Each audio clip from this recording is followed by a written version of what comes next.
दुर्गा जी। तो कहने का मतलब कि स्त्री के अंदर की वो शक्ति का रूप लिया गया हो। अच्छा देखिए, हर घर में खाना बनाने का, खाना खिलाने का काम किसको सौंपा गया? क्यों नहीं? उनके वो है, उनके अंदर वो पेशेंस है, उनके अंदर वो पूरे घर को भोजन कराएंगी। इस बात की गारंटी है कि बिना सबको खिलाए तो नहीं खाएंगी। इतना विश्वास है उनके पास, वो किसी भी तरह से पूरे घर को खिलाएंगी। ये शक्ति उनके अंदर है। जैसे कम है तो भी कम मेरी बात नहीं करेगी, और ज्यादा है तो भी।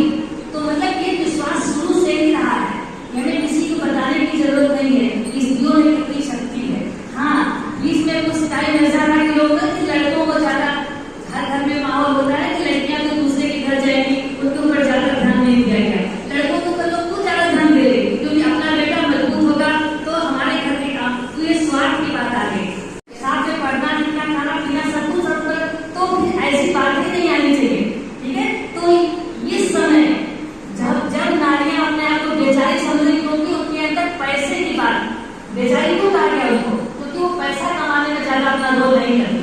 घर में पैसा जो आदमी लोग कमा के लाते हैं, उसमें खाने घर को चलाने का काम करती है। इसीलिए उनको गृहलक्ष्मी कहा जाता है। सब लोग जानते हैं ना गृहलक्ष्मी। लक्ष्मी क्यों? क्योंकि घर को अच्छे से चलाएंगी। लक्ष्मी का काम है घर को अच्छे से चलाएंगी, सबको भोजन पानी, सबको घर की जरूरतें पूरा करते रहेंगे, तो लक्ष्मी कहलाएंगे। जब शक्ति की बात आए तो वही लोग दुर्गा कहलाएंगे। मतलब बेटियों से शुरू से ही होता है कि मतलब पावर जो है, इवन की आदमियों की भी शक्ति है कहाँ? औरतों के अंदर। कि मतलब वो सपोर्ट करती हैं अपने घर में, अपने घर के पुरुषों को सपोर्ट करती हैं, वही घर अच्छा चलता है।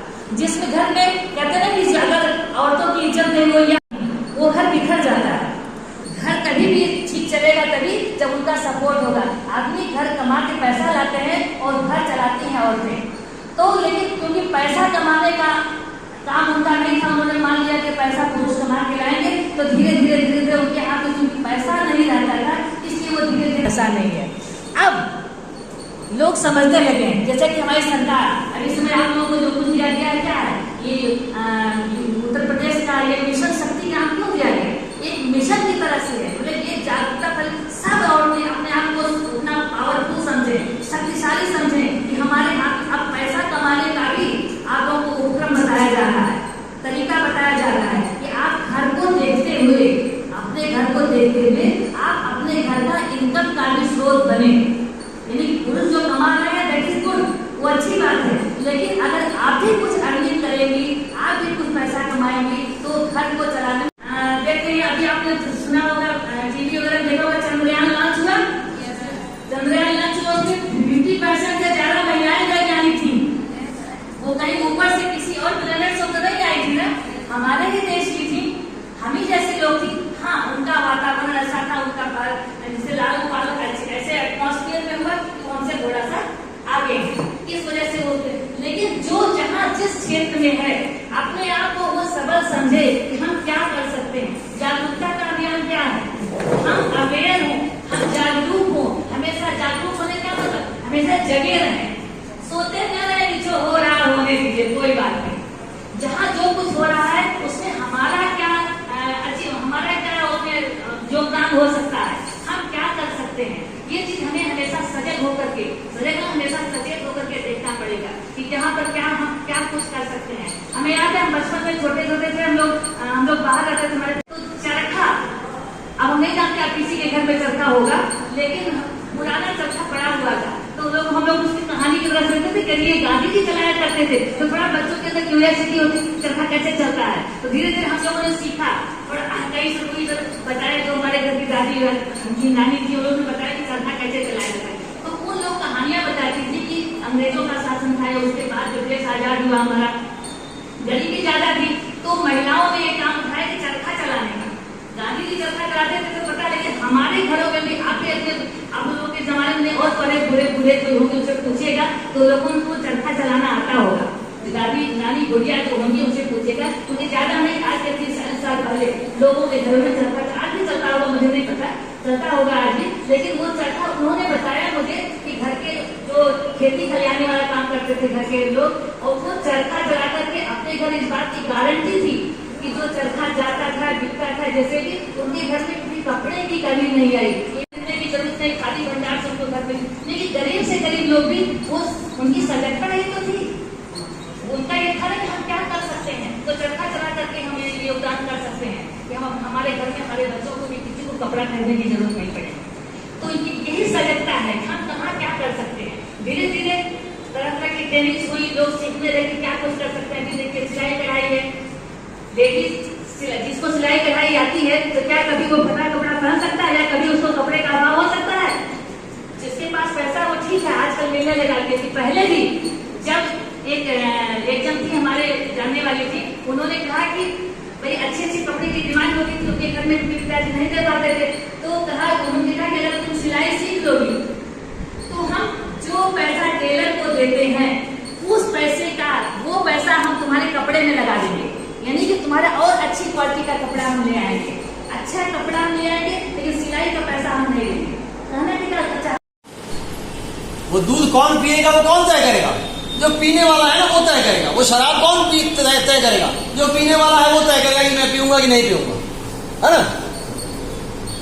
तो जीवन में आपको अपना निर्णय खुद लेना होता है। ऐसा लगेगा कि लोग हमारे हिस्से का निर्णय ले लें। हम लोग जिस समाज में बड़े हुए हैं, आप लोग जिस समाज में बड़े हो रहे हो, वहां ऐसी ही व्यवस्था है। कौन से स्कूल में पढ़ोगे कोई और तय करता है, आगे जाके क्या विषय लोगे कोई और तय करता है, कौन से कॉलेज में जाओगे कोई और तय करता है, कहां शादी होगी वो भी कोई और तय कर देता है, कोई काम करोगे कि नहीं करोगे वो भी कोई और, सब कुछ दूसरे लोग तय कर देते हैं। और तब तक हमारी उम्र 30 साल निकल जाती है। तो जिसको जीवन में 30 साल तक निर्णय लेना सिखाया ही नहीं गया वो आगे भी नहीं ले पाता। और जीवन में बहुत सारे अवसर आते हैं और क्योंकि हमें निर्णय लेना नहीं आता वो हमारे सामने से निकल जाते हैं, हम देखते रह जाते हैं। तो आप लोग यहां आए हैं, यहां तक पहुंचना भी अपने आप में एक निर्णय का विषय है। आपने तय किया है ना, आपने तय किया ना कि हाँ हम चलेंगे, वहां तक जाएंगे। अब यहां से जो आपकी यात्रा होगी 5-6 दिन, उसमें क्या होने वाला है? उसमें आपके पास यहां से बहुत सारी जानकारी आएगी।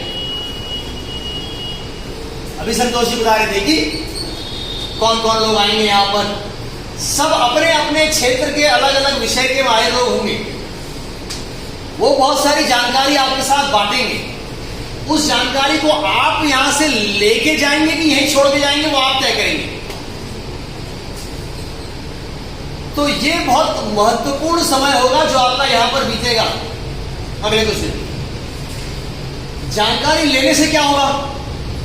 क्या सारी जानकारी आपके काम आएगी जीवन में? पता नहीं।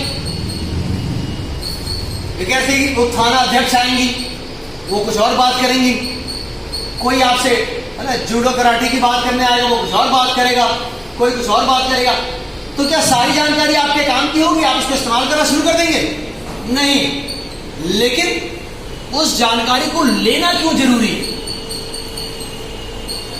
आज हम लोग सूचना युग में रह रहे हैं। सूचना क्या होती है? जानकारी होती है ना। हमको क्रिकेट मैच में क्या हुआ वो भी जानना है, वहां इलेक्शन में क्या हो रहा है वो भी जानना है, चंद्रयान कहां